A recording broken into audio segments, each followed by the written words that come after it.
여러분 안녕하세요. 시작 전에 딱 한 가지만요. 구독은 무료입니다. 좋아요는 공짜 행운입니다. 그거면 충분합니다. 이제 이야기 들어가겠습니다. 김혜원이 엄마의 이상함을 처음 눈치챈 것은 평범한 화요일 저녁이었다. 퇴근하고 집에 들어섰을 때 현관에서부터 된장찌개 냄새가 났다. 오래된 냄새였다. 어릴 때 초등학교에서 돌아오면 항상 맡던 그 냄새. 두부와 애호박과 멸치 육수가 섞인 세상 어떤 고급 식당에서도 재현이 안 되는 냄새. 혜원은 그 냄새를 맡으며 가방을 내려놓다가 멈췄다. 엄마는 된장찌개를 끓이지 않은 지 3년이 됐다. 아니, 정확히는 끓이지 못하게 된 지 3년이 됐다. 가스불 앞에 세우면 안 된다는 것이 의사의 지시였다. 냄비를 올려놓고 돌아서면 불을 끄는 것을 잊었다. 불을 켜놓은 채로 방에 들어가 누웠다. 한 번은 냄비가 타는 냄새를 이웃이 먼저 맡고 문을 두드렸다. 그 뒤로 혜원은 가스밸브를 잠그는 잠금 장치를 달았다. 그런데 된장찌개 냄새가 났다. 혜원은 부엌으로 뛰어갔다. 가스불이 켜져 있었다. 냄비에서 찌개가 보글보글 끓고 있었다. 잠금 장치는 풀려 있었다. 엄마 오윤희는 싱크대 앞에 서서 나무 주걱으로 냄비 안을 천천히 저어주고 있었다. 엄마. 오윤희가 고개를 돌렸다. 주름진 얼굴에 아무 표정이 없었다. 그 눈이 혜원을 봤다. 그러나 그 눈 안에 혜원이 없었다. 낯선 사람을 보는 눈이었다. 누구세요? 혜원은 그 말을 수백 번 들었다. 3년 동안. 그래도 들을 때마다 명치가 내려앉는 느낌은 익숙해지지 않았다. 익숙해질 수 없는 것들이 세상에는 있었다. 나 혜원이야, 엄마. 딸. 오윤희는 잠깐 혜원의 얼굴을 봤다가 다시 냄비로 시선을 돌렸다. 그러면서 중얼거렸다. 뚜껑 열어놔야 돼. 지금 두부 넣을 때가 됐어. 혜원은 가스불 앞에 엄마가 서 있다는 사실보다 엄마가 두부를 넣을 타이밍을 정확히 알고 있다는 사실에 더 충격을 받았다. 딸 얼굴은 잊었는데 된장찌개 순서는 기억하는 엄마. 혜원은 조용히 엄마 옆에 섰다. 불을 끄지 않았다. 냄비를 빼앗지도 않았다. 그냥 옆에 서서 엄마가 두부를 썰어 넣는 것을 지켜봤다. 엄마의 손이 움직였다. 두부를 집어 손바닥 위에 올리고 칼 없이 손으로 툭툭 쪼개서 냄비에 넣는 방식. 혜원이 어릴 때부터 봐온 그 방식 그대로였다. 두부는 칼로 자르면 모양은 예쁘지만 맛이 달아. 손으로 쪼개야 간이 잘 배. 그 말이 귓가에 들리는 것 같았다. 10년 전, 20년 전 엄마의 목소리로. 혜원은 그날 처음으로 울지 않았다. 항상 울었다. 엄마가 자신을 못 알아볼 때마다, 엄마가 이미 세상을 떠난 외할머니를 찾을 때마다, 엄마가 오늘이 몇 년도인지 물을 때마다. 3년 동안 혜원은 울었다. 그러나 그날은 달랐다. 엄마의 손을 보면서 혜원은 울지 않았다. 대신 생각했다. 엄마는 잊었다. 그러나 엄마의 손은 기억하고 있다. 된장찌개가 완성됐다. 오윤희는 불을 껐다. 그것도 기억했다. 혜원은 밥을 차렸다. 두 사람이 마주 앉았다. 엄마는 밥을 먹으면서 혜원을 가끔 봤다. 낯선 사람을 보는 눈으로. 그러나 찌개는 자꾸 혜원의 그릇 쪽으로 더 밀어줬다. 말은 없었다. 그냥 숟가락으로 찌개 건더기를 건져 혜원의 그릇에 얹어줬다. 두부를 애호박을. 혜원은 그것을 받아 먹었다. 목이 메었지만 삼켰다. 밥을 다 먹고 혜원은 설거지를 했다. 엄마는 텔레비전 앞에 앉았다. 혜원은 개수대 앞에 서서 그릇을 닦으면서 생각했다. 언젠가 이 손도 멈출 것이다. 언젠가 엄마의 손도 더 이상 기억하지 못할 것이다. 된장찌개 끓이는 순서도, 두부 쪼개는 방법도, 딸 그릇에 건더기를 얹어주는 그 습관도. 그 전에 받아 적어야겠다. 혜원은 그릇을 다 닦고 방으로 들어가 서랍을 열었다. 오래된 노트를 꺼냈다. 대학 시절 쓰던 것이었다. 절반쯤 남아 있었다. 펜을 집었다. 그리고 첫 페이지를 펼쳤다. 맨 위에 날짜를 썼다. 그 아래 제목을 썼다. 엄마의 레시피 노트. 그리고 천천히 오늘 본 것들을 적기 시작했다. 된장찌개. 두부는 칼로 자르지 않고 손으로 쪼갠다. 뚜껑을 열어둔다. 두부 넣기 직전에 불을 약하게 줄인다. 마지막에 청양고추 반 개. 적으면서 혜원은 생각했다. 이것은 레시피가 아니다. 이것은 엄마가 평생 사랑을 표현한 방식이다. 말로 하지 않고 안아주지 않고 그냥 부엌에 서서 손으로 매일. 창밖에 어둠이 깔렸다. 텔레비전 소리가 거실에서 들려왔다. 엄마의 기침 소리도. 혜원은 노트에 고개를 숙이고 계속 적었다. 손이 기억하는 것들을. 엄마가 잊기 전에. 엄마가 완전히 사라지기 전에. 노트의 첫 페이지가 채워졌다. 오윤희가 처음 진단을 받은 것은 62살이었다. 너무 이르다고 했다. 담당 의사도 그렇게 말했다.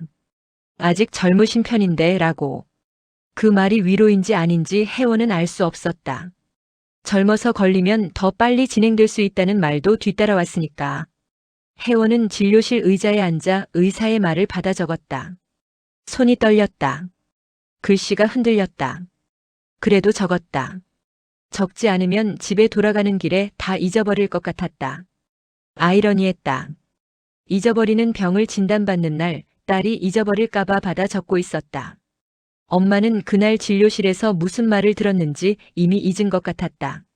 나오면서 오윤희가 말했다. 점심은 먹었어? 배고프지 않아? 혜원은 대답하지 못했다. 엄마는 그 침묵을 굶은 것으로 받아들이고 혜원의 손을 잡아 끌었다. 근처에 칼국수 집 있는데 거기 국물이 진해서 좋아. 혜원은 엄마에게 끌려가면서 울지 않으려고 이를 깨물었다. 그날 두 사람은 칼국수를 먹었다. 엄마는 맛있다고 했다. 면을 후루룩 소리내며 먹으면서 웃었다. 혜원은 국물을 한 숟가락 떠서 입에 넣고 맛을 느끼지 못했다. 처음 1년은 크게 달라진 것이 없었다. 가끔 약속을 잊었다. 같은 말을 2번 했다. 방금 밥을 먹었는데 밥 먹었냐고 물었다. 그 정도였다. 혜원은 그것들을 모두 나이 탓으로 돌리고 싶었다. 누구나 나이 들면 그럴 수 있다고. 병이 아니라 그냥 노화라고. 그렇게 생각하면 조금 덜 무서웠다. 2번째 해부터 달라졌다. 엄마가 아버지를 찾기 시작했다. 혜원의 아버지 김성태는 혜원이 23살 때 교통사고로 세상을 떠났다. 벌써 14년 전 일이었다. 그런데 엄마는 성태 씨 어디 갔어? 라고 물었다. 처음에는 혜원이 설명했다. 아빠 돌아가셨잖아, 엄마. 기억 안 나? 그러면 오윤희는 눈이 커지면서 언제? 하고 물었다. 그리고 울었다. 처음 듣는 것처럼 울었다. 혜원은 그것이 얼마나 잔인한 일인지 깨달았다. 엄마는 아버지의 죽음을 매번 처음으로 듣는 것이었다. 매번 새로운 슬픔으로. 그래서 혜원은 그 다음부터 설명하지 않았다. 성태 씨 잠깐 나갔어, 엄마. 곧 와. 그렇게 말했다. 거짓말이었다. 그러나 그 거짓말이 엄마를 울리지 않았다. 그것으로 충분했다. 3번째 해 혜원의 이름이 사라졌다. 엄마가 혜원을 마지막으로 이름으로 부른 날을 혜원은 기억했다.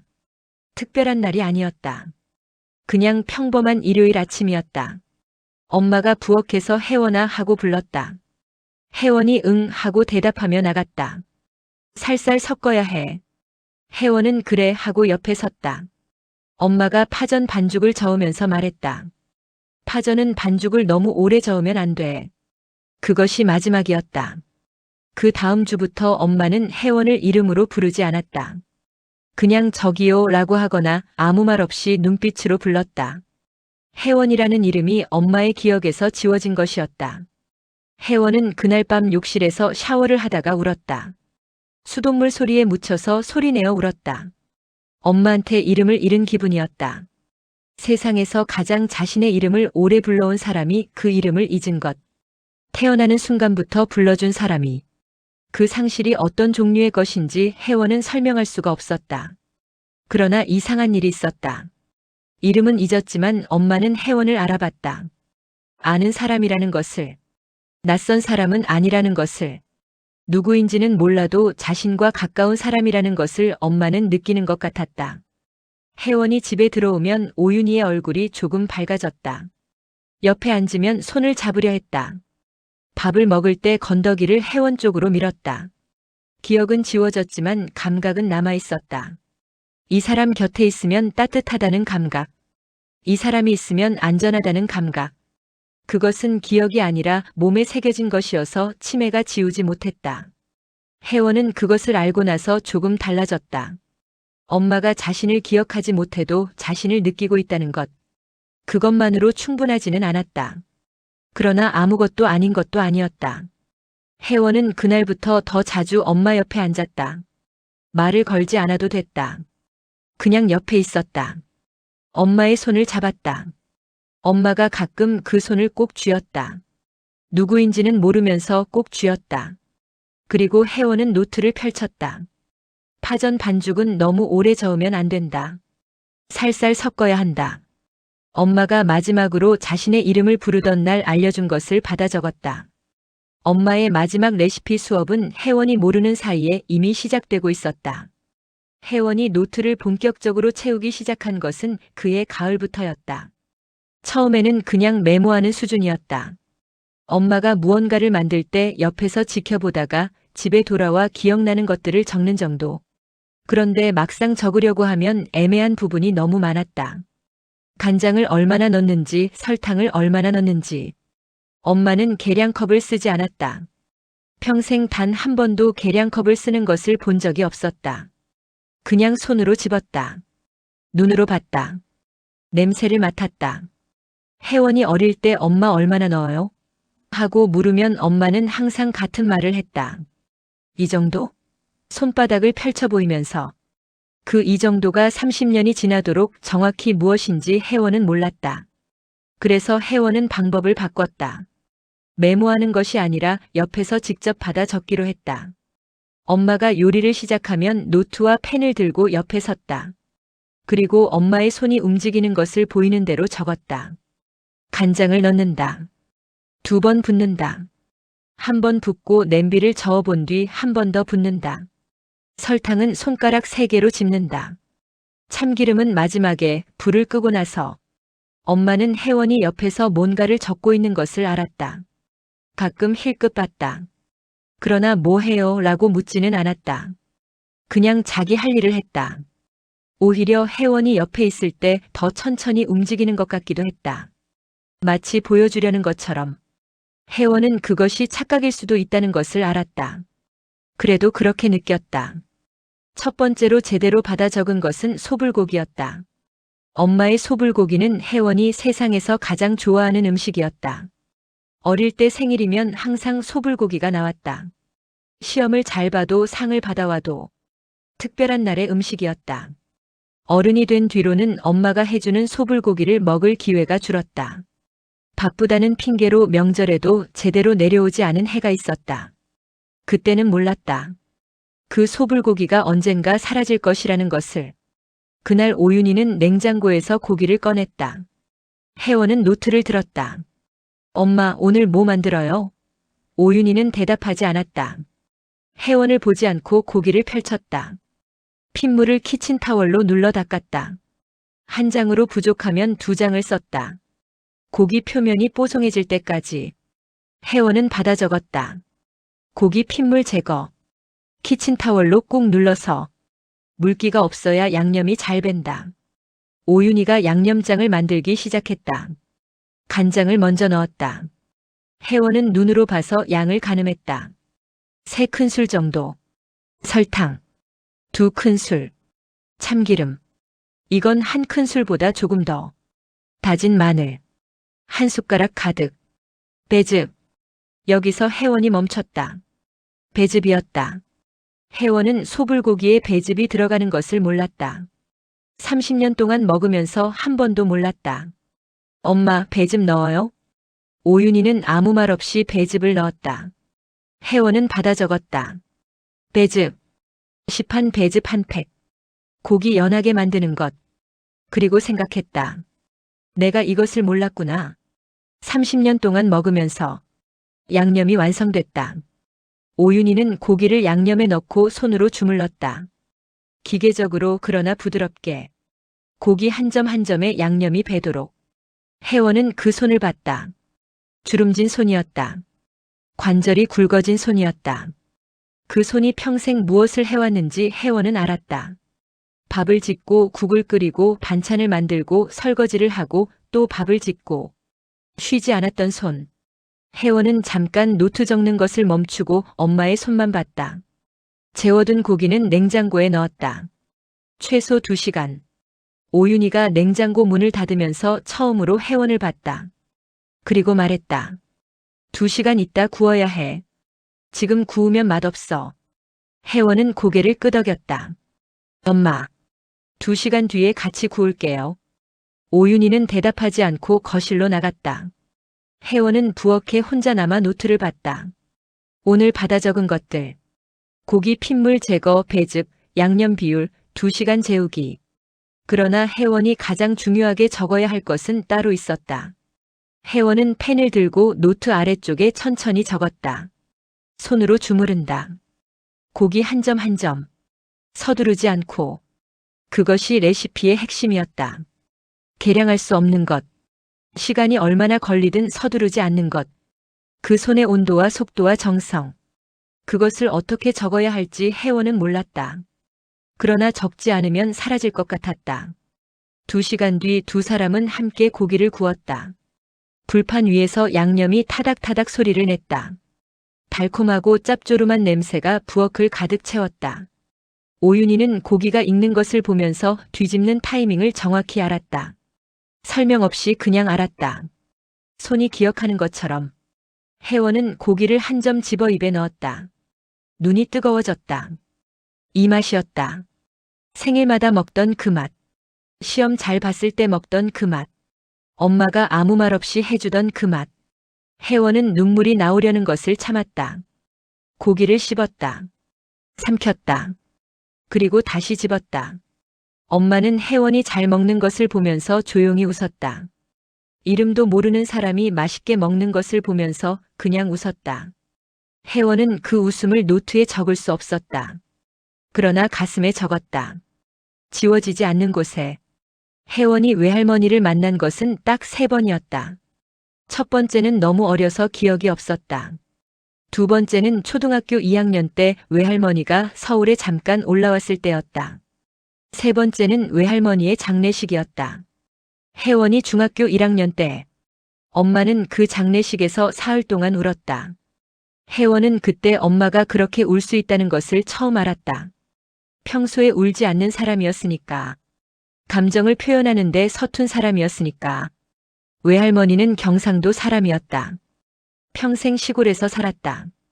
농사를 짓고 아이 5을 키우고 남편을 먼저 보내고 혼자 살다가 갔다.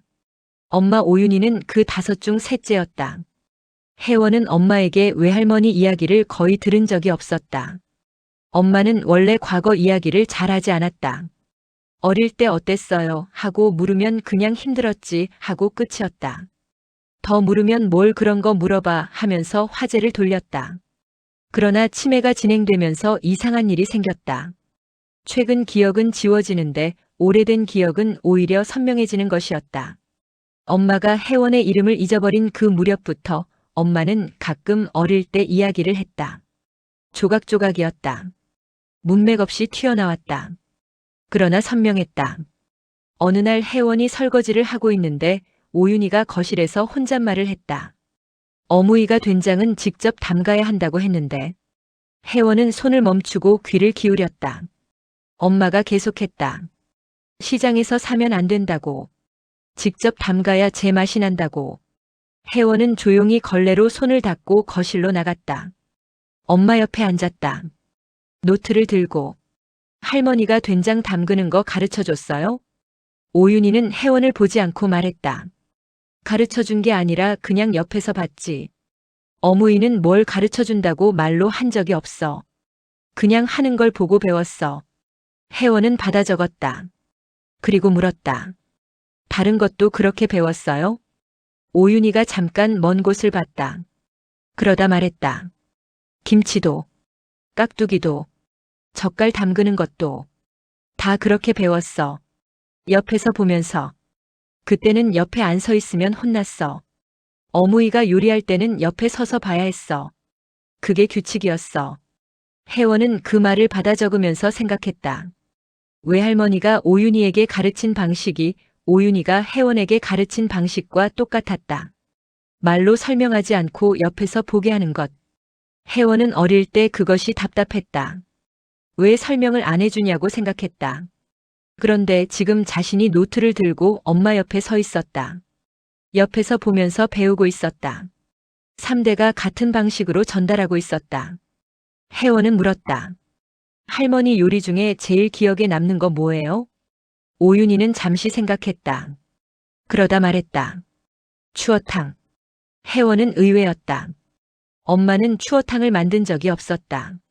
식탁에 오른 것을 본 기억이 없었다. 왜 추어탕이에요? 오윤희는 조용히 말했다. 아버지가 좋아했어. 가을에 들일 끝나고 나면 어머니가 꼭 추어탕을 끓였어. 그게 고생했다는 말이었어. 어머니는 수고했다는 말을 입으로 안 했어.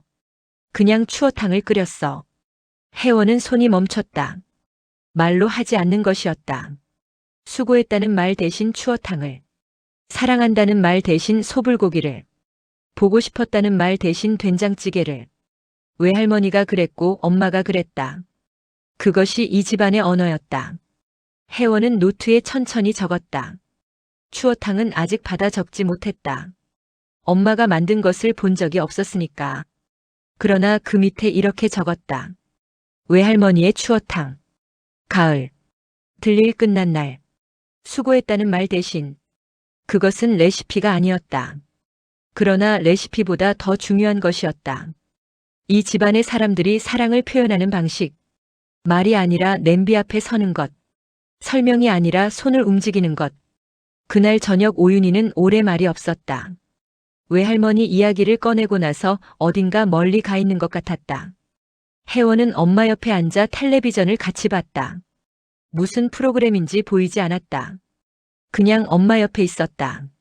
자려고 일어서는데 오윤희가 말했다. 추어탕은 미꾸라지를 통째로 갈아야 해. 뼈째로. 그래야 진짜 맛이 나.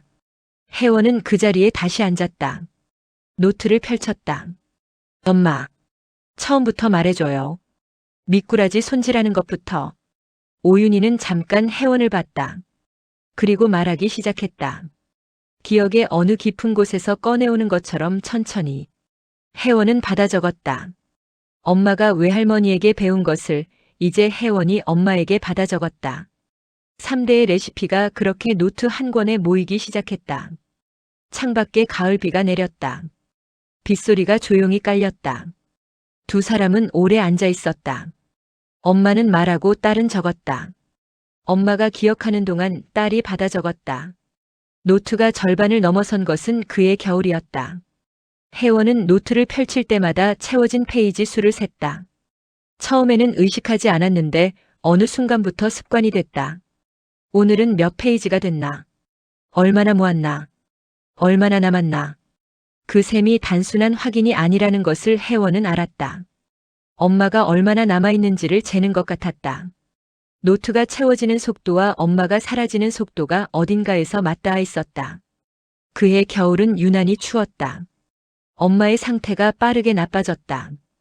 계절이 바뀌면 치매 환자들이 급격히 안 좋아지는 경우가 많다고 의사가 말했었다. 실제로 그랬다. 11월까지만 해도 혼자 세수를 할 수 있었는데 12월이 되자 그것도 어려워졌다. 혜원이 도와줘야 했다. 수건을 손에 쥐어줘도 어떻게 써야 하는지 잠깐 멍하게 있는 경우가 생겼다. 그러나 요리는 달랐다. 부엌에만 들어서면 엄마는 달라졌다. 눈빛이 바뀌었다. 손이 먼저 움직였다. 냉장고를 열고 재료를 꺼내고 냄비를 올리고 세수하는 법은 잊어도 팔을 어떻게 써는지는 잊지 않았다. 뿌리 쪽부터 일정한 간격으로. 흔들림 없이. 혜원은 그것을 볼 때마다 놀라움과 슬픔이 동시에 왔다. 이것이 얼마나 오래 계속될 수 있을까? 어느 날 혜원이 회사에서 급하게 연락을 받았다. 엄마가 가스불을 켜놓고 방에서 잠들었다는 것이었다. 같은 층 이웃이 냄새를 맡고 문을 두드렸다. 혜원은 회사에서 뛰쳐나왔다. 택시를 탔다. 가는 내내 심장이 쿵쿵 뛰었다. 괜찮겠지라고 생각했지만 손이 떨렸다. 집에 들어서니 엄마는 아무 일도 없었다는 듯 텔레비전 앞에 앉아 있었다. 이웃이 불을 꺼놓고 갔다고 했다. 냄비 안에는 시커멓게 탄 것이 눌어붙어 있었다. 무엇을 만들려고 했는지 알 수 없었다. 혜원은 엄마 앞에 무릎을 꿇고 앉았다. 엄마, 요리할 때 나 불러줘야 해. 혼자 하면 안 돼. 오윤희는 혜원을 봤다. 눈빛이 멀었다. 무슨 말인지 이해하지 못하는 것 같았다. 혜원은 그날 밤 잠을 자지 못했다. 이제 엄마 혼자 두는 것이 위험했다. 요양보호사를 구하거나 아니면 혜원이 직접 엄마와 함께 살아야 했다. 혜원은 계산했다. 회사 근처 자취방 월세와 엄마 집 관리비와 요양보호사 비용. 숫자들이 머릿속에서 뒤엉켰다. 그러나 숫자보다 먼저 든 생각이 있었다. 엄마 옆에 있어야 한다. 노트를 채울 시간이 얼마 남지 않았다. 일주일 뒤 혜원은 짐을 쌌다. 자취방을 뺐다. 엄마 집으로 들어갔다. 회사에는 재택근무를 신청했다. 반만 받아들여졌다. 오전에는 회사 일을 하고 오후에는 엄마와 함께 시간을 보내는 구조가 됐다. 빠듯했다. 그러나 다른 방법이 없었다. 함께 살기 시작하면서 혜원은 엄마의 하루 리듬을 알게 됐다. 오전에는 비교적 맑았다. 오후 2시에서 4시 사이에 혼란이 심해졌다. 저녁 먹고 나면 다시 조금 안정됐다. 의사가 말한 것과 같았다. 치매 환자들은 오후에 증상이 심해지는 경향이 있다고. 선다운 증후군이라고 했다. 혜원은 엄마의 맑은 시간을 노렸다. 오전 10시쯤 엄마가 텔레비전을 보다가 부엌으로 향하는 것을 보면 혜원은 노트를 들고 따라갔다. 오늘은 무얼 만드나? 오늘은 어떤 기억이 손끝에서 나오나? 그날 엄마가 만든 것은 동태찌개였다. 혜원은 동태찌개를 별로 좋아하지 않았다. 어릴 때부터 그랬다. 비린 냄새가 싫었다. 그런데 엄마의 동태찌개만은 달랐다. 비린 냄새가 나지 않았다. 어떻게 하는 건지 물어본 적이 있었는데 엄마는 그냥 하다 보면 알아라고 했다. 그것이 혜원의 답이었다. 오늘은 알아내야 했다. 혜원은 바짝 붙어 섰다. 오윤희는 동태를 흐르는 물에 씻었다. 그냥 씻는 것이 아니었다. 아가미 쪽을 특히 꼼꼼하게 씻었다. 거기서 비린내가 난다고. 그리고 물을 먼저 깔았다. 무가 먼저 익어야 한다고. 고기보다 채소를 먼저 넣는 것. 혜원은 반대로 알고 있었다. 된장을 풀었다. 고추장도 조금 넣었다. 혜원은 눈을 크게 뜨고 봤다. 된장과 고추장을 같이 쓰는 것이었다. 비율을 받아 적었다. 된장이 주, 고추장이 보조. 그리고 다시마 육수. 시판 육수가 아니었다. 엄마는 냉장고 안쪽에서 직접 우려놓은 다시마 물을 꺼냈다. 언제 만들어둔 것인지 혜원은 몰랐다. 엄마, 다시마 물 언제 만들었어요? 오윤희는 대답하지 않았다. 다시마 물을 부으면서 불을 조절했다. 처음에는 3개 끓으면 줄이고 동태를 넣고 두부를 넣고 마지막에 고추와 쪽파. 냄새가 났다. 비리지 않았다. 구수하고 칼칼하고 따뜻한 냄새. 혜원은 받아 적으면서 목이 메었다. 이것을 나는 왜 이제야 받아 적고 있나? 진작 했어야 했다. 엄마가 건강할 때, 엄마가 자신을 알아볼 때, 엄마가 설명해 줄 수 있을 때 했어야 했다. 그러나 그때는 몰랐다. 이것이 사라질 것이라는 것을. 당연한 것들은 당연히 항상 있을 것이라고 생각했다. 엄마의 된장찌개가, 엄마의 소불고기가, 엄마의 동태찌개가. 그리고 엄마가. 혜원은 눈물이 나오려는 것을 참았다. 노트에 고개를 숙이고 계속 적었다. 동태찌개가 완성됐다. 두 사람이 마주 앉았다. 혜원은 한 숟가락 떴다. 뜨거웠다. 천천히 불었다. 입에 넣었다. 비리지 않았다. 비린 것은 하나도 없었다. 구수하고 깊고 따뜻했다. 혜원은 숟가락을 내려놓고 말했다. 엄마, 맛있어요. 오윤희는 자기 그릇에 눈을 내리고 있었다. 대답하지 않았다. 그러다가 천천히 혜원의 그릇에 동태살을 발라 얹어줬다. 가시를 발라내고 살만 골라서. 혜원은 그것을 받았다. 이름도 모르는 사람의 그릇에 살을 발라 얹어주는 손. 그 손이 무엇을 기억하는지 혜원은 알았다. 노트 두 번째 권을 산 것은 1월이었다. 문구점에서 첫 번째와 똑같은 노트를 샀다. 같은 크기, 같은 줄 간격, 같은 표지색. 다른 것을 사면 이어지지 않는 것 같았다. 혜원은 새 노트의 첫 페이지를 펼치고 오래 들여다봤다. 하얀 페이지. 아직 아무것도 없는. 엄마에게서 받아 적어야 할 것들이 아직 이만큼 남아있다는 뜻이기도 했고, 엄마에게서 받아 적을 수 있는 시간이 이것밖에 남지 않았다는 뜻이기도 했다. 혜원은 새 노트 표지 안쪽에 날짜를 적었다. 그리고 한 줄을 더 적었다. 엄마가 아직 부엌에 설 수 있는 동안. 그 문장이 혜원의 손을 잠깐 멈추게 했다. 다시 쓸 수 없을 것 같아서 오래 들여다봤다. 그리고 노트를 덮었다.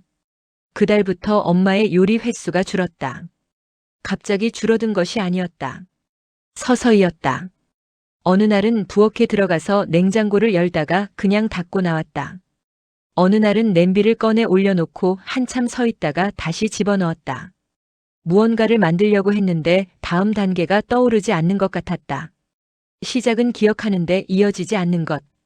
혜원은 그럴 때 끼어들지 않았다. 옆에서 지켜볼 뿐이었다. 도와줄까요? 라고 물으면 엄마가 물러나 버리는 경우가 있었다. 내가 하면 된다고 괜찮다고. 그 말이 자존심인지 혼란인지 혜원은 구분할 수 없었다. 어쨌든 건드리지 않았다. 그러다 어느 날이었다. 오윤희가 부엌에 서서 냄비 앞에 있었다. 불은 켜져 있었다. 그런데 냄비 안에 아무것도 없었다. 빈 냄비가 가열되고 있었다. 엄마는 그것을 보면서 주걱을 들고 서 있었다. 저으려고 하는데 저을 것이 없었다. 그 표정이 혜원의 가슴을 찔렀다. 당황한 것도 아니고 멍한 것도 아니고 그냥 어디선가 길을 잃은 사람의 표정이었다. 혜원은 조용히 다가갔다. 불을 껐다. 엄마 손에서 주걱을 받아들었다. 엄마는 저항하지 않았다. 우리 오늘 같이 만들까요? 오윤희는 아무 말이 없었다. 혜원은 냉장고를 열었다. 재료를 꺼냈다. 두부, 애호박, 된장. 된장찌개였다. 엄마가 가장 자주 만들던 것. 혜원이 냄비에 물을 붓고 불을 켰다. 다시마를 넣었다. 엄마가 옆에 서 있었다. 엄마, 다음에 뭐 넣어요? 오윤희는 잠깐 냄비를 봤다. 그러다 손을 뻗어 된장통을 집었다. 혜원은 냄비를 엄마 쪽으로 조금 당겼다. 엄마가 된장을 풀었다. 손으로 풀었다. 뜨거운 물에 손을 넣어 된장을 으깨는 방식. 혜원은 어릴 때 그것을 보면서 뜨겁지 않냐고 물은 적이 있었다. 엄마는 괜찮아 라고 했다. 그 말이 지금도 귀에 들리는 것 같았다. 두 사람이 나란히 서서 된장찌개를 만들었다. 엄마가 하고 혜원이 옆에서 받았다. 엄마가 멈추면 혜원이 이어갔다. 혜원이 모르면 엄마를 봤다.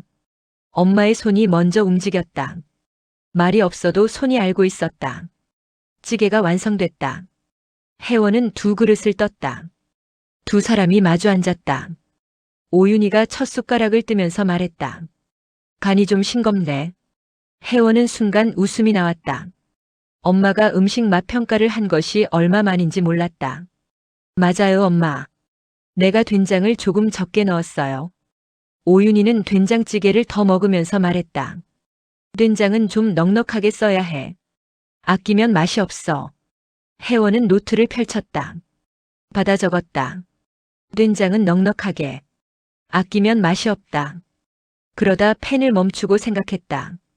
이것은 된장찌개 이야기가 아니었다. 엄마가 평생 살아온 방식이었다. 아끼지 않는 것, 퍼주는 것, 밥상에 반찬이 가득한 것, 손님이 오면 냉장고를 다 털어서 상을 차리는 것, 넉넉하게, 항상 넉넉하게. 혜원은 그 아래 작게 적었다. 음식만이 아니라 엄마가 사는 방식. 그날 이후 혜원은 혼자 만드는 날도 엄마를 부엌으로 불렀다. 같이 서 있자고. 옆에 있어 달라고. 오윤희는 혜원이 요리하는 것을 보면서 가끔 개입했다. 불세기가 너무 강하다고, 뚜껑을 너무 빨리 열었다고. 혜원은 그것을 다 받아 적었다. 레시피가 아니었다. 그러나 레시피보다 더 깊은 것이었다. 어느 날 오윤희가 혜원이 썰고 있는 파를 보다가 말했다. 파는 어슷하게 썰어야 해. 그래야 씹을 때 맛이 달라. 혜원은 고개를 끄덕이며 칼 방향을 바꿨다. 엄마, 이렇게요? 오윤희는 혜원의 손을 잠깐 봤다. 그러다 손을 뻗어 혜원의 손 위에 자기 손을 얹었다. 같이 칼을 잡았다. 이렇게 하면서 방향을 잡아줬다. 혜원은 숨을 참았다.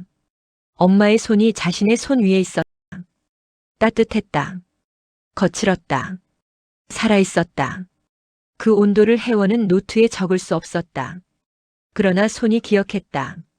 몸이 기억했다. 엄마가 손으로 가르쳐 준 것처럼 혜원도 손으로 받아 간직했다. 레시피가 될 수 없는 것들이 있었다. 온도, 무게, 냄새, 그 순간의 공기. 노트에 적을 수 없는 것들. 그러나 사라지지 않는 것들. 그것들이 노트 밖에서 혜원 안으로 쌓이고 있었다. 3월이 됐다. 겨울 내내 움츠러들었던 것들이 조금씩 고개를 드는 계절이었다. 창밖에 개나리가 피기 시작했다. 햇살이 달라졌다. 겨울 햇살과 봄 햇살은 같은 햇살이 아니었다. 각도가 달랐다. 온도가 달랐다. 부엌 창으로 들어오는 빛이 노랗고 따뜻해졌다. 엄마의 상태가 겨울보다 조금 나아진 것 같았다. 아니, 나아진 것이 아니었다. 의사는 치매는 나아지지 않는다고 했다. 다만 계절이 바뀌면서 몸이 적응하는 것처럼 증상의 기복이 생기는 것이라고. 혜원은 그 말을 이해했다. 그러나 엄마가 조금 더 맑아 보이는 날들이 생기면 나아진 것이 아닌 줄 알면서도 나아진 것처럼 느꼈다. 사람의 마음은 알면서도 속는 법이었다. 3월의 어느 토요일 아침이었다. 혜원이 늦잠을 자고 일어나 거실로 나왔더니 엄마가 부엌에 서 있었다. 이른 아침부터 냉장고를 열고 무언가를 꺼내고 있었다. 혜원은 눈을 비비며 부엌으로 갔다. 엄마 손에 쪽파 한 단이 들려 있었다. 파전이었다. 혜원은 노트를 가지러 방으로 뛰었다. 파전은 아직 제대로 받아 적지 못한 것이었다. 엄마가 마지막으로 자신의 이름을 불러준 날 배운 것이 파전이었지만 그날은 반죽을 오래 저으면 안 된다는 것만 들었을 뿐 전체 과정을 받아 적지 못했다. 오늘이 기회였다. 노트와 펜을 들고 돌아오니 엄마는 쪽파를 다듬고 있었다. 누런 껍질을 벗겨내고 뿌리 쪽을 다듬는 것. 손이 빠르지 않았다. 그러나 멈추지 않았다. 혜원은 옆에 섰다. 엄마, 파전 만들어요? 오윤희는 대답하지 않았다. 쪽파를 다듬는 손이 계속 움직였다. 혜원은 받아 적기 시작했다. 쪽파 손질, 누런 잎 제거, 뿌리 부분 2cm 정도 잘라낸다. 씻는다. 물기를 턴다. 완전히 제거할 필요는 없다. 파전은 물기가 약간 있어야 반죽이 잘 붙는다. 마지막 부분은 오늘 보고 안 것이었다. 엄마가 쪽파를 씻고 나서 털기만 하고 키친타월로 닦지 않았다. 혜원은 이전까지 파전을 만들 때 채소의 물기를 완전히 제거해야 한다고 알고 있었다. 그런데 엄마는 아니었다. 왜 물기를 안 닦아요? 오윤희는 여전히 대답하지 않았다. 반죽을 만들기 시작했다. 부침가루를 꺼냈다. 혜원은 눈을 크게 뜨고 봤다. 엄마는 부침가루에 물을 넣었다. 찬물이었다. 냉장고에서 꺼낸 찬물.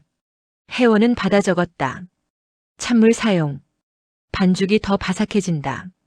반죽을 저었다. 살살 저었다. 덩어리가 없어질 때까지만. 그 이상은 젓지 않았다. 혜원은 그것을 봤다. 예전에 들은 말이 맞았다. 반죽을 너무 오래 저으면 안 된다. 찰기가 생겨서 바삭함이 사라진다. 간을 봤다. 소금을 조금 넣었다. 손가락 2개로 집어서. 혜원은 그 양을 눈으로 재고 받아 적었다. 소금 2꼬집. 팬을 올렸다. 기름을 두른 방식이 혜원의 예상과 달랐다. 많이 둘렀다. 혜원은 파전을 만들 때 기름을 조금만 쓰는 것이 맞다고 알고 있었다. 건강을 위해서. 그런데 엄마는 넉넉하게 둘렀다. 팬 바닥이 기름으로 반짝일 정도로. 엄마, 기름 많이 넣어요? 오윤희가 처음으로 혜원을 봤다. 그리고 말했다. 기름을 아끼면 안 눌려. 파전은 기름이 넉넉해야 바삭하게 눌려. 혜원은 받아 적었다. 그리고 속으로 생각했다. 된장도 넉넉하게, 기름도 넉넉하게. 엄마는 요리에서 무언가를 아끼는 법이 없었다. 쪽파를 팬에 가지런히 펼쳤다. 일정한 방향으로. 뿌리 쪽이 한 방향을 향하도록. 반죽을 위에 부었다. 파 위로 고르게 흘러내리도록 팬을 살짝 기울였다. 그러고는 건드리지 않았다. 뒤집지 않았다. 그냥 뒀다. 혜원은 시간을 쟀다. 3분이 지났다. 4분. 엄마는 움직이지 않았다. 팬 앞에 서서 그냥 봤다. 혜원은 초조했다. 너무 오래 두는 것 아닌가. 타지 않을까? 그러나 끼어들지 않았다. 5분이 지났을 때 엄마가 뒤집개를 들었다. 한 번에 뒤집었다. 망설임이 없었다. 뒤집힌 면이 노릇노릇했다. 타지 않았다. 딱 맞았다. 혜원은 받아 적었다. 한 면 5분. 건드리지 않는다. 뒤집는 타이밍은 가장자리가 익어서 투명해질 때. 반대면을 굽는 동안 냄새가 났다. 파전 냄새. 고소하고 구수하고 지글지글하는 소리와 함께. 혜원은 그 냄새를 맡으면서 어릴 때를 생각했다. 비 오는 날이면 엄마가 항상 파전을 만들었다. 빗소리에 파전 냄새가 섞이면 혜원은 책을 덮고 부엌으로 갔다. 엄마 옆에 서서 다 되면 줘요 하면서 엄마는 아직 멀었어 하면서 손으로 혜원을 살짝 밀었다. 그 기억이 냄새와 함께 왔다. 오늘은 비가 오지 않았다. 봄 햇살이 부엌 창으로 들어오고 있었다. 그러나 파전 냄새는 똑같았다. 30년이 지나도 똑같은 냄새였다. 파전이 완성됐다. 오윤희는 파전을 접시에 올렸다.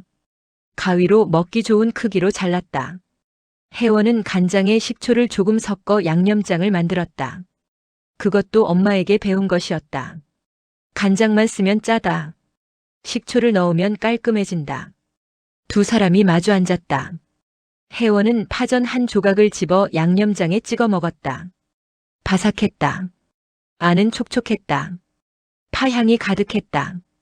이 맛이었다. 비 오는 날 부엌에서 기다리다 받아먹던 그 맛. 혜원은 눈이 뜨거워졌다. 억지로 웃으며 말했다. 엄마 진짜 맛있어요.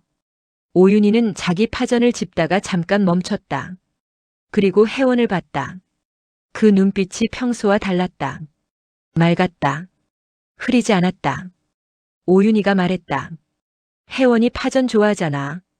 혜원은 숨이 멎는 것 같았다. 혜원이. 엄마가 자신의 이름을 불렀다. 몇 달 만에 처음으로. 기억이 돌아온 것인지 순간 선명해진 것인지 알 수 없었다. 그러나 분명히 들렸다.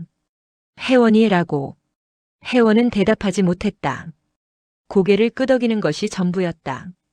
눈물이 나오려는 것을 파전을 씹으면서 참았다. 오윤희는 다시 자기 파전을 집었다. 그 눈빛이 다시 조금 멀어졌다. 방금 그 순간이 지나가 버린 것 같았다. 그러나 혜원은 들었다. 분명히 들었다. 엄마가 자신의 이름을 알고 있었다. 어딘가에 지워지지 않은 곳에. 혜원은 노트를 펼쳤다. 파전 레시피의 마지막 줄에 적었다.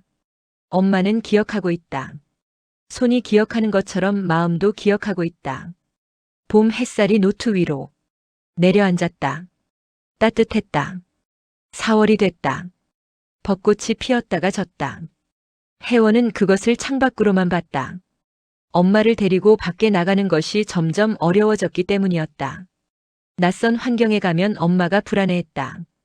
사람이 많은 곳에서는 더 심했다. 눈빛이 흔들리고 손이 혜원의 팔을 꽉 잡고 집에 가자고 했다. 그래서 혜원은 엄마를 밖으로 데려가는 것을 포기했다. 봄은 창밖에서 왔다가 창밖으로 갔다. 그달부터 엄마가 부엌에 서는 날이 더 줄었다. 이제는 혜원이 만들고 엄마가 옆에 앉아있는 날이 더 많았다. 엄마가 부엌에 들어오면 혜원은 일부러 자리를 비켜줬다. 엄마가 설 자리를 만들어줬다. 그러나 엄마는 예전처럼 선뜻 불 앞에 서지 않았다. 멀찍이 식탁 의자에 앉아서 혜원이 요리하는 것을 구경했다. 가끔 한마디 했다. 불이 너무 세다, 뒤집기 이르다, 소금 더 넣어라. 혜원은 그 말들을 전부 받아 적었다. 노트 두 번째 권이 절반을 넘어가고 있었다. 혜원은 어느 날 밤 침대에 누워 두 권의 노트를 처음부터 다시 읽었다. 첫 번째 권부터 된장찌개, 소불고기, 동태찌개, 파전, 깍두기, 미역국, 잡채.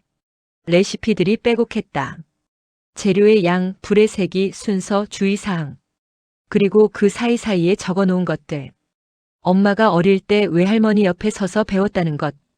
된장은 넉넉하게 써야 한다는 것. 파전은 기름을 아끼면 안 된다는 것.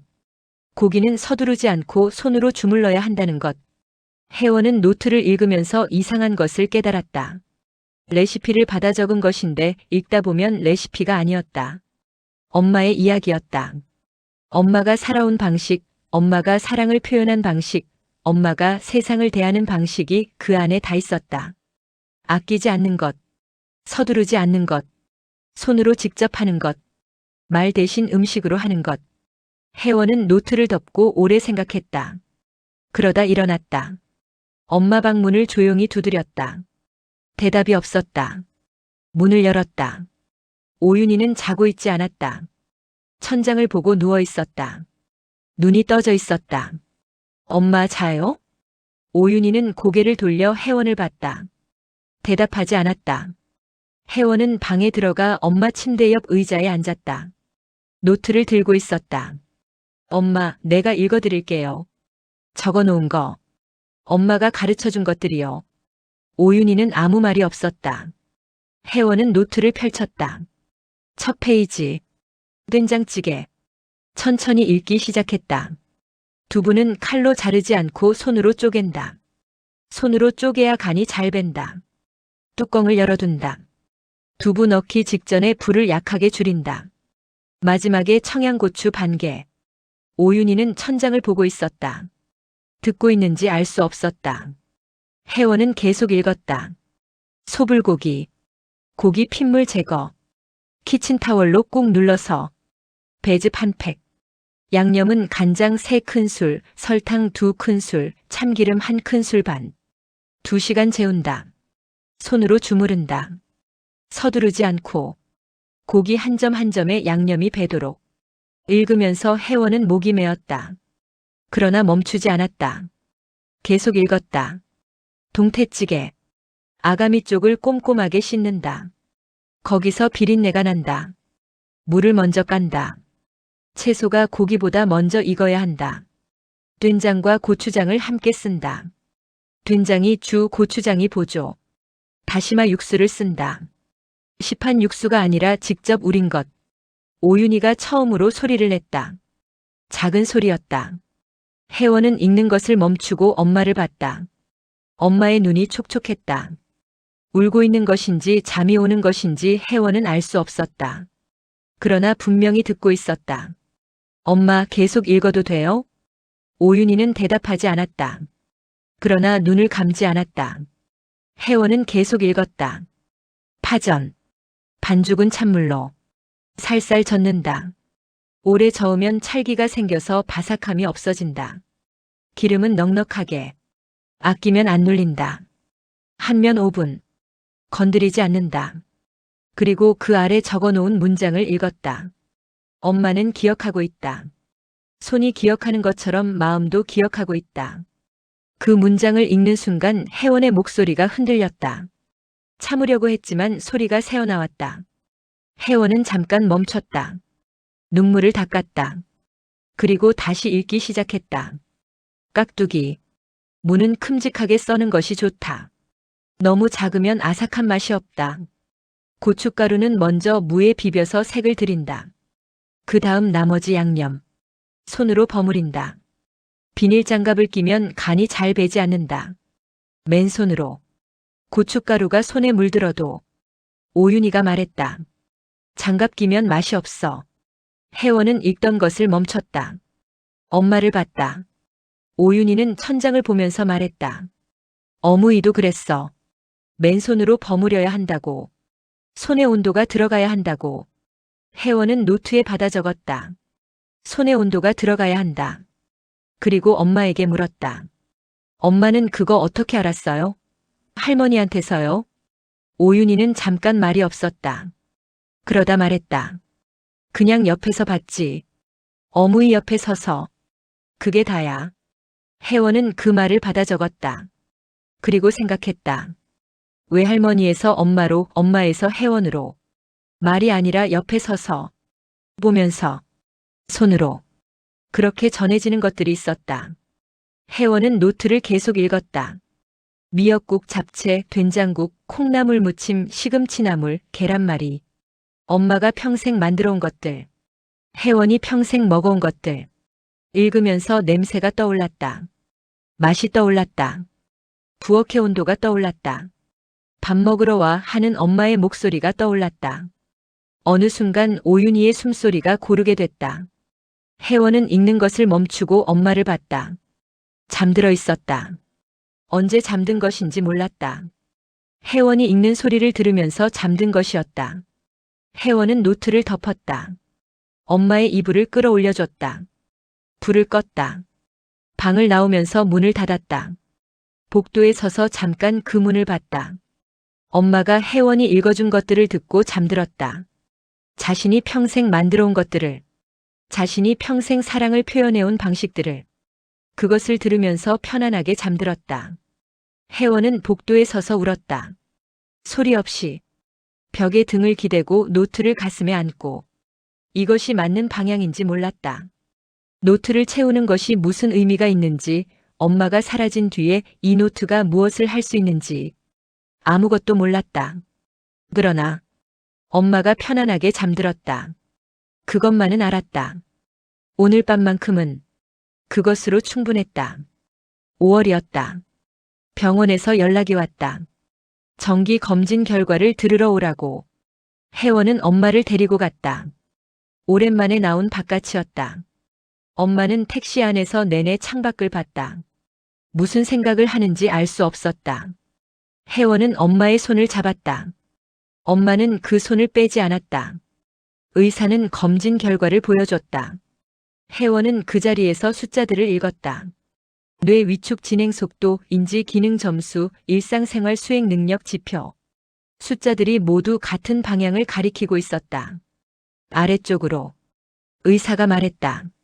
지금보다 훨씬 빠르게 진행될 수 있어요. 준비를 하셔야 할 것 같아요. 준비. 혜원은 그 단어를 들으면서 생각했다. 무엇을 준비하라는 것인지 알았다. 요양원. 24시간 간병. 혼자 감당할 수 없는 단계가 오고 있다는 말이었다. 혜원은 고개를 끄덕였다. 알겠습니다. 라고 말했다. 목소리가 흔들리지 않게 하려고 애썼다. 엄마는 진료실에서 창밖을 보고 있었다. 의사의 말을 듣고 있는 것인지 아닌 것인지 알 수 없었다. 병원에서 나오는 길에 엄마가 말했다. 배고파. 혜원은 잠깐 멈췄다. 그러다 웃었다. 어디 가고 싶어요, 엄마? 오윤희는 생각하다가 말했다. 집에 가서 먹자. 두 사람은 집으로 돌아왔다. 혜원은 뭘 만들어 드릴까 하고 물으려다 멈췄다. 엄마가 부엌으로 먼저 들어가고 있었다. 혜원은 노트를 들고 따라갔다. 엄마는 냉장고를 열었다. 오래 들여다봤다. 혜원은 옆에 서서 기다렸다. 엄마가 재료를 꺼내기 시작했다. 계란, 대파, 참기름, 간장. 혜원은 생각했다. 계란말이인가? 계란찜인가? 오윤희는 뚝배기를 꺼냈다. 계란찜이었다. 혜원은 노트를 펼쳤다. 계란찜은 아직 제대로 받아 적지 못한 것이었다. 몇 번 만드는 것을 봤지만 번번이 중간부터 봐서 처음 과정을 몰랐다. 오늘은 처음부터 봐야 했다. 엄마는 계란을 깼다. 4개. 뚝배기에 넣었다. 젓가락으로 풀었다. 흰자와 노른자가 완전히 섞일 때까지. 혜원은 받아 적었다. 계란 4개. 완전히 풀어야 한다. 물을 넣었다. 혜원은 눈으로 양을 가늠했다. 계란의 양과 비슷했다. 1:1 비율. 혜원은 받아 적었다. 물은 계란과 같은 양. 그래야 부드러워진다. 소금을 넣었다. 손가락 2개로 집어서 2번. 참기름 1방울. 그리고 대파를 잘게 썰어 넣었다. 혜원은 받아 적으면서 대파 써는 것을 봤다. 아주 잘게였다. 파향이 나되 씹히지 않을 만큼 뚝배기를 불 위에 올렸다. 뚜껑을 덮었다. 그리고 엄마는 불 앞을 떠나지 않았다. 지켜봤다. 혜원도 옆에 섰다. 두 사람이 나란히 뚝배기를 봤다. 2분쯤 지났을 때 엄마가 뚜껑을 열었다. 가장자리가 익기 시작하고 있었다. 엄마는 젓가락으로 가장자리를 안쪽으로 밀었다. 살살. 가장자리가 익으면 안으로 밀어 넣어야 고르게 익는다. 혜원은 받아 적었다. 가장자리가 익으면 안으로 민다. 고르게 익히기 위해 뚜껑을 다시 덮었다. 다시 기다렸다. 그 기다리는 동안 오윤이가 말했다. 계란찜은 서두르면 안 돼. 혜원은 받아 적었다. 그러다 펜을 멈췄다. 엄마의 말이 계란찜에 대한 말인지 아닌지 알 수 없었다. 서두르면 안 된다. 그 말이 계란찜에만 해당하는 것이 아닌 것 같았다. 엄마가 살아온 방식 전체에 해당하는 말 같았다. 혜원은 받아 적은 문장 옆에 작게 덧붙였다. 계란찜만이 아니라 3분이 더 지났을 때 엄마가 뚜껑을 열었다. 계란찜이 부풀어 올라 있었다. 뚝배기 가장자리까지 가득. 참기름 향이 올라왔다. 엄마는 불을 껐다. 그리고 그 위에 참기름을 한 방울 더 떨어뜨렸다. 마무리로. 혜원은 받아 적었다. 마지막에 참기름 한 방울 더. 향을 위해. 두 사람은 밥상에 마주 앉았다. 뚝배기가 아직 보글보글 소리를 내고 있었다. 혜원은 계란찜을 한 숟가락 떴다. 부드러웠다. 짭조름하고 고소했다. 대파 향이 은은했다.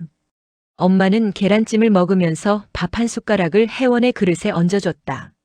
말없이. 혜원은 그것을 받았다. 눈물이 날 것 같아서 밥을 빨리 씹었다. 삼켰다. 식사가 끝나고 혜원이 설거지를 하는데 엄마가 부엌으로 들어왔다. 혜원 옆에 섰다. 그리고 혜원이 그릇을 씻는 것을 봤다. 말없이. 혜원은 엄마가 왜 나왔는지 몰랐다. 그냥 옆에 있고 싶은 것인지, 아니면 도우려는 것인지, 뭔가 할 말이 있는 것인지. 오윤이가 말했다. 그릇은 뜨거운 물로 헹궈야 해. 그래야 기름기가 빠져. 혜원은 웃으며 고개를 끄덕였다. 알았어요, 엄마. 따뜻한 물로 헹궜다. 엄마가 옆에서 봤다. 그렇게 한동안 두 사람이 부엌에 나란히 서 있었다. 혜원은 설거지를 마치고 수건으로 손을 닦으면서 노트를 펼쳤다. 오늘 받아 적은 계란찜 레시피의 아래쪽에 펜을 댔다.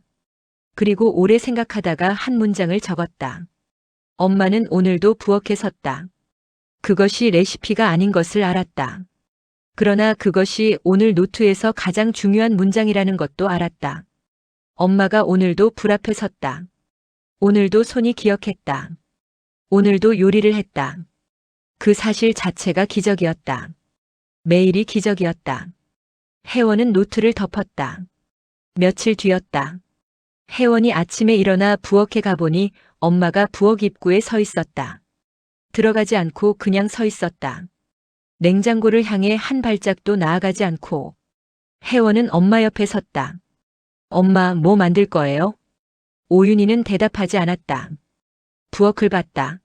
냉장고를 봤다. 가스레인지를 봤다. 그러다 천천히 돌아섰다. 거실로 나갔다. 소파에 앉았다. 텔레비전을 켜지도 않고 그냥 앉아 있었다. 혜원은 부엌 입구에 서서 그것을 봤다. 엄마가 부엌에 들어가지 않았다. 처음이었다. 서 있다가 그냥 돌아서는 것이 뭔가를 시작하려다 멈추는 것이 아니라 시작하려는 마음 자체가 없는 것처럼 보였다. 혜원은 혼자 아침을 만들었다. 계란 2개를 볶았다. 밥을 데웠다. 김치를 꺼냈다. 단출했다. 두 사람이 마주 앉아 먹었다. 오윤이는 밥을 먹으면서 아무 말이 없었다. 혜원의 그릇에 아무것도 얹어주지 않았다. 그냥 자기 앞에 밥만 천천히 먹었다. 혜원은 그것을 보면서 가슴 한쪽이 내려앉는 것을 느꼈다. 말로 표현할 수 없는 감각이었다. 무너짐도 아니고 슬픔도 아니고 그냥 무언가가 끝나가고 있다는 감각. 혜원은 식사가 끝나고 설거지를 하면서 노트를 꺼냈다. 펜을 들었다. 그리고 올해 아무것도 적지 못했다. 창밖에 5월의 햇살이 가득했다. 6월이었다. 엄마가 부엌에 마지막으로 선 날로부터 한 달이 지났다. 그 한 달 동안 오윤희는 부엌에 들어가지 않았다. 혜원이 밥을 만들면 와서 먹었다. 먹는 것 자체는 잘했다. 숟가락을 드는 것, 씹는 것, 삼키는 것. 그것들은 아직 남아 있었다. 그러나 뭔가를 만들려는 마음은 사라진 것 같았다. 부엌 쪽을 쳐다보지도 않았다. 혜원은 매일 아침 혼자 밥을 했다. 엄마가 해주던 방식대로 하려고 했다. 된장찌개를 끓이면 두부를 손으로 쪼갰다. 소불고기를 만들면 배즙을 넣고 손으로 주물렀다. 서두르지 않고 파전을 부치면 기름을 넉넉하게 두르고 5분을 기다렸다. 건드리지 않고 계란찜은 뚝배기에 만들었다. 마지막에 참기름을 한 방울 더 떨어뜨렸다. 노트를 보면서 만들었다. 레시피를 확인하면서. 그러나 노트에 없는 것들이 있었다. 노트에는 두부를 손으로 쪼개라고 적혀 있었다. 그러나 얼마나 세게 쪼개야 하는지, 어떤 크기가 적당한지는 적혀 있지 않았다. 노트에는 손으로 주무르라고 적혀 있었다. 그러나 그 손의 온도와 압력은 적혀 있지 않았다. 그것들은 손으로만 전해지는 것이었다. 글자로는 담을 수 없는 것들. 혜원은 만들면서 자꾸 엄마의 손을 생각했다. 어느 날 저녁이었다. 혜원이 된장찌개를 끓이고 있는데 오윤희가 부엌으로 들어왔다. 한 달 만이었다. 혜원은 놀라서 뒤를 돌아봤다. 엄마는 혜원 옆에 서더니 냄비를 들여다봤다. 오래 봤다. 혜원은 아무 말을 하지 않았다. 그냥 요리를 계속했다. 두부를 넣었다.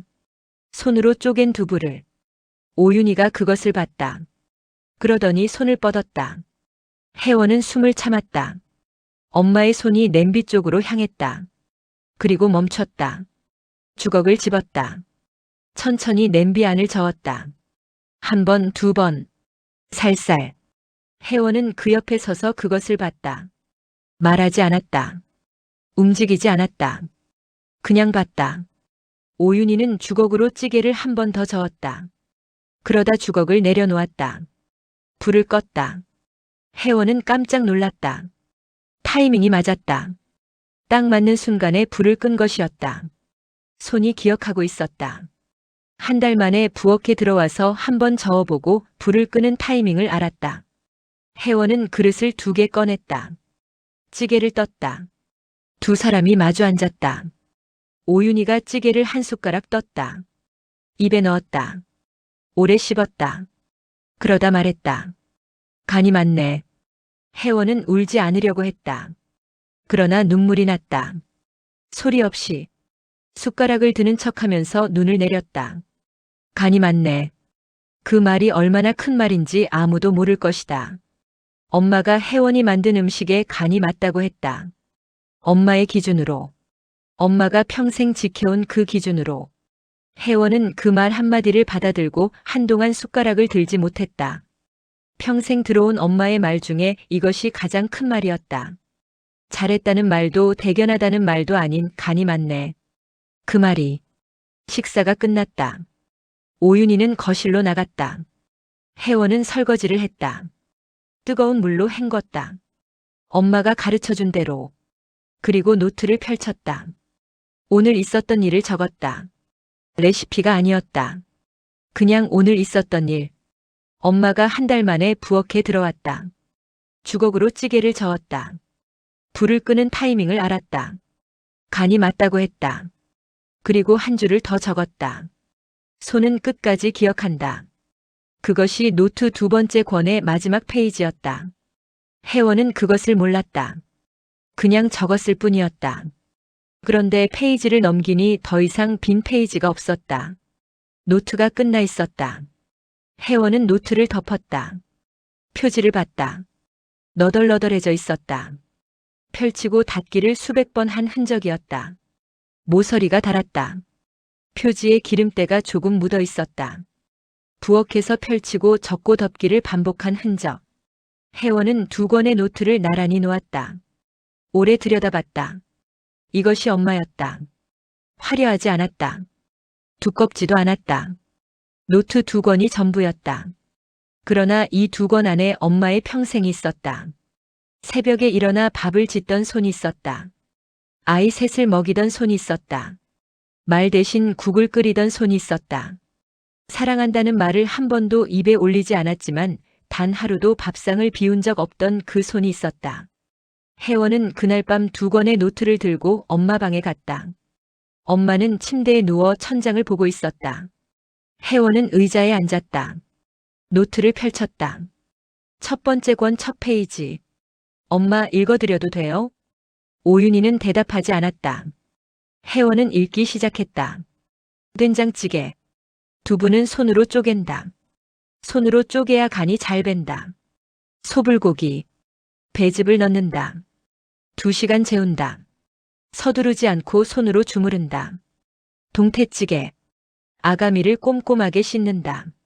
물을 먼저 깐다. 파전. 반죽은 찬물로.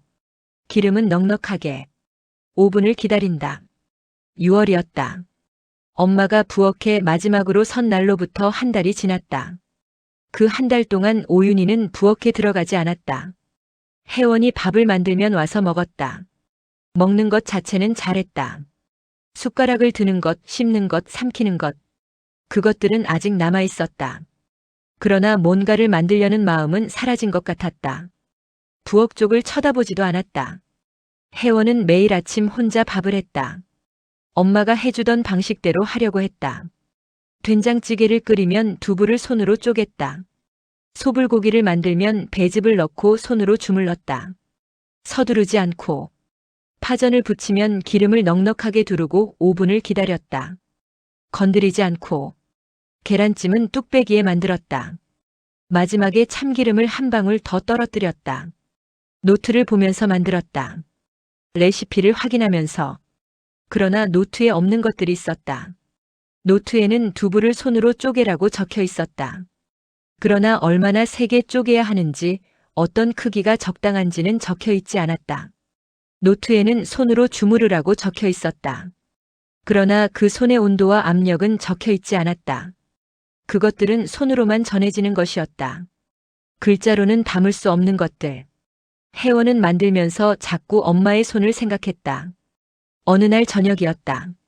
혜원이 된장찌개를 끓이고 있는데 오윤희가 부엌으로 들어왔다. 한 달 만이었다. 혜원은 놀라서 뒤를 돌아봤다. 엄마는 혜원 옆에 서더니 냄비를 들여다봤다. 오래 봤다. 혜원은 아무 말을 하지 않았다. 그냥 요리를 계속했다. 두부를 넣었다. 손으로 쪼갠 두부를. 오윤희가 그것을 봤다. 그러더니 손을 뻗었다. 혜원은 숨을 참았다. 엄마의 손이 냄비 쪽으로 향했다. 그리고 멈췄다. 주걱을 집었다. 천천히 냄비 안을 저었다. 한 번, 2번. 살살. 혜원은 그 옆에 서서 그것을 봤다. 말하지 않았다. 움직이지 않았다. 그냥 봤다. 오윤희는 주걱으로 찌개를 한 번 더 저었다. 그러다 주걱을 내려놓았다. 불을 껐다. 혜원은 깜짝 놀랐다. 타이밍이 맞았다. 딱 맞는 순간에 불을 끈 것이었다. 손이 기억하고 있었다. 한 달 만에 부엌에 들어와서 한 번 저어보고 불을 끄는 타이밍을 알았다. 혜원은 그릇을 2개 꺼냈다. 찌개를 떴다. 2 사람이 마주 앉았다.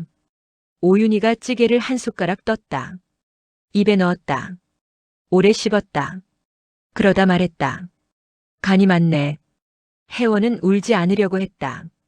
그러나 눈물이 났다. 소리 없이. 숟가락을 드는 척하면서 눈을 내렸다. 간이 맞네. 그 말이 얼마나 큰 말인지 아무도 모를 것이다. 엄마가 혜원이 만든 음식에 간이 맞다고 했다. 엄마의 기준으로. 엄마가 평생 지켜온 그 기준으로. 혜원은 그 말 한마디를 받아들고 한동안 숟가락을 들지 못했다. 평생 들어온 엄마의 말 중에 이것이 가장 큰 말이었다. 잘했다는 말도 대견하다는 말도 아닌 간이 맞네. 그 말이. 식사가 끝났다. 오윤희는 거실로 나갔다. 혜원은 설거지를 했다. 뜨거운 물로 헹궜다. 엄마가 가르쳐준 대로. 그리고 노트를 펼쳤다. 오늘 있었던 일을 적었다. 레시피가 아니었다. 그냥 오늘 있었던 일. 엄마가 한 달 만에 부엌에 들어왔다. 주걱으로 찌개를 저었다. 불을 끄는 타이밍을 알았다. 간이 맞다고 했다. 그리고 한 줄을 더 적었다. 손은 끝까지 기억한다. 그것이 노트 2번째 권의 마지막 페이지였다. 혜원은 그것을 몰랐다. 그냥 적었을 뿐이었다. 그런데 페이지를 넘기니 더 이상 빈 페이지가 없었다. 노트가 끝나 있었다. 혜원은 노트를 덮었다. 표지를 봤다. 너덜너덜해져 있었다. 펼치고 닫기를 수백 번 한 흔적이었다. 모서리가 닳았다. 표지에 기름때가 조금 묻어 있었다. 부엌에서 펼치고 접고 덮기를 반복한 흔적. 혜원은 2권의 노트를 나란히 놓았다. 오래 들여다봤다. 이것이 엄마였다. 화려하지 않았다. 두껍지도 않았다. 노트 2권이 전부였다. 그러나 이 2권 안에 엄마의 평생이 있었다. 새벽에 일어나 밥을 짓던 손이 있었다. 아이 셋을 먹이던 손이 있었다. 말 대신 국을 끓이던 손이 있었다. 사랑한다는 말을 한 번도 입에 올리지 않았지만 단 하루도 밥상을 비운 적 없던 그 손이 있었다. 혜원은 그날 밤 2권의 노트를 들고 엄마 방에 갔다. 엄마는 침대에 누워 천장을 보고 있었다. 혜원은 의자에 앉았다. 노트를 펼쳤다. 첫 번째 권 첫 페이지. 엄마 읽어드려도 돼요? 오윤희는 대답하지 않았다. 혜원은 읽기 시작했다. 된장찌개. 두부는 손으로 쪼갠다. 손으로 쪼개야 간이 잘 밴다. 소불고기. 배즙을 넣는다. 2시간 재운다. 서두르지 않고 손으로 주무른다. 동태찌개. 아가미를 꼼꼼하게 씻는다. 물을 먼저 깐다. 파전. 반죽은 찬물로. 기름은 넉넉하게. 5분을 기다린다. 읽으면서 혜원은 엄마의 숨소리를 들었다. 고르게 쉬고 있었다. 깊게 쉬고 있었다. 계속 읽었다. 깍두기, 미역국, 잡채, 콩나물 무침, 시금치나물, 계란말이, 계란찜, 그리고 사이사이에 적어놓은 것들. 된장은 넉넉하게. 기름은 아끼면 안 된다. 손의 온도가 들어가야 한다. 서두르면 안 된다. 옆에서 보면서 배웠다. 말이 아니라 손으로. 2번째 권으로 넘어갔다.